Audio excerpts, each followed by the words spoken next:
Good evening, I'm Brendan Miller. Police response times are one of the biggest issues raised at Police Chief Darcy Fleury's latest public engagement session in Thunder Bay.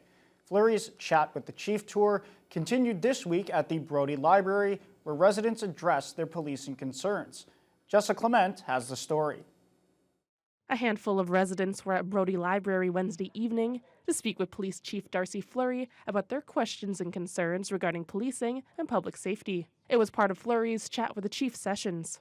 Numerous residents voiced concerns about police response times, including Sierra Spicer, who spoke about a recent incident she had. As a mental health worker in private practice and a small business owner, I often work in isolation. And there was an event recently where I had to call the police in a crisis. And unfortunately, because of the situation I was in, I wasn't able to communicate the information needed to actually get the response I needed. Spicer says she appreciated Fleury's response, who suggested the police could create a text line for similar situations.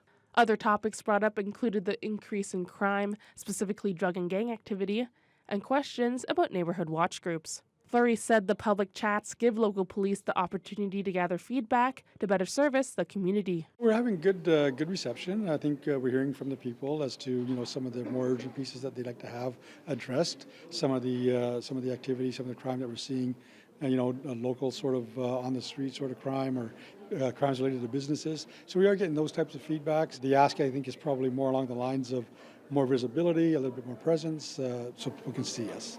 He adds that gathering feedback from the public is part of the Thunder Bay Police Service Board's strategic plan, which also feeds into the Police Service's action plan. It comes the opposite way, actually, from the strategic plan from the board to our action plan, that we hear from the community as to what they are seeing, what they would like to have. So we can go back and really take a good look at where we are as far as priorities go, and at what point do we shift priorities, do we look at different things, all coming back from the feedback we get from the audience. Wednesday was the last chat with the chief for this year, with more planned in the coming spring. Jessica Clement, TBT News.